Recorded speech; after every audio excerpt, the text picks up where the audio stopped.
شهر رمضان الذي أنزل فيه القرآن هدى للناس وبينات من الهدى والفرقان فمن شهد منكم الشهر فليصمه ومن كان مريضا أو على سفر فعدة من أيام أخر.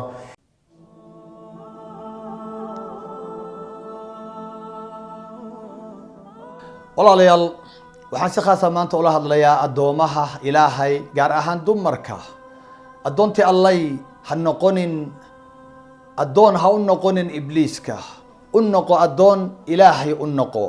waxaa jira gabdho badan oo marka kor laga arka aada is leedahay waa addoomo ilaahay, laakiin xaqiiqadii aanan ahayn oo ah addoomo ibliiska dhaar waatuu ku maray. wallaahi ilaahay buu dhaar u marayaa, wallaahi waan amrayaa ilmaha aadam, waan amrayaa, waxaan yeelanayaa oo aan ku yeelanayaa addoomo aniga i caabuda oo ay abuurkaagii bedelaan, abuur kale aan u samaysto, kuwa aniga ii go-an ayaan yeelanayaa.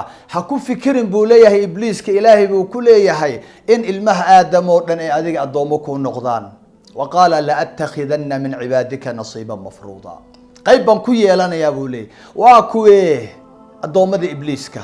min xadiidi ibni mascuud radia allahu canhu ardaah, waa ka uu dhahayo lacana allahu alwaashimaati walmustawshimaat walnaamisaati walmutanamisaat walmutafallijaati lilxusni almugayiraati khalq allah.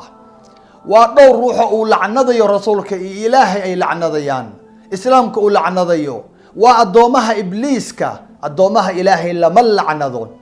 gabadha halkaa timaha halkaa ku yaala, timaha gabadha xiirta xaajibeynka, sunniyaha xiidha amaba yaryaraysa, tan samaysa iyo tan loo sameeyo, iyo kuwa mustawshimaadka oo isu yeela taatuuga, jirkooda wax ku sawiro oo bedela, ku raali ahaan waaye quruxda ilaahay jirkoodii u yeelay oo bedela, ama halkaa bar u yeela, ama sidii hindidii halkaa wax u samaysta, ama halkaa iska turqa. kuwa ilkaha feedhfeedha ibliisku uu amree uu leeyahay war fanax isu yeel, ti ilaahay arki mayaan, qaybta ilaahay sii arki mayaan oo ay ku ahaayeen addoomo alle. ibliiskii baa amraaya.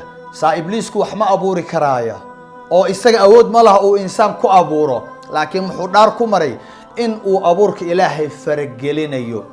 gabadhii ilaahay maariin ka yeelay, gabadhii ilaahay ilkeedii isku dhejiyey, gabadhii ilaahay sunniyaha u yeelay, gabadhii ilaahay jirkeedii qurxiyey, isaga wuxuu dhahayaa sidaa qurux maaha, wuu bedelayaa marka, wuuna amrayaa. war yaa amarka qaata? amarka waxa qaata qofka addoonka ah, qofka addoonsanaya ayuu amarka ka qaataa. addoomaha ilaahay bay amar ka qaataan. addoomaha ibliiska war waxaad naxariista ilaahay ku waayeysaa oo aad jannadii ku waayeysaa, naxariis adduunye mid aakhiro ku waayeysaa, islaamkaaga aad uga fogaanaysaa timahaasoo aad xiirtay keliya, ilkahoo aad feerfeertay.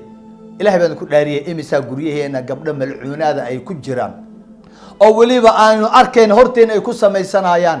gabadha markay aroosaysa wixii oo dhan way bedelaysaa, bal midabkeedii bay bedelaysaa, bal waxay bedelay ilkaheedii, abuurka ilaahay bay bedelay, abuur ibliis bay raacay. say barako u doonaysaa gabadha iyada ah?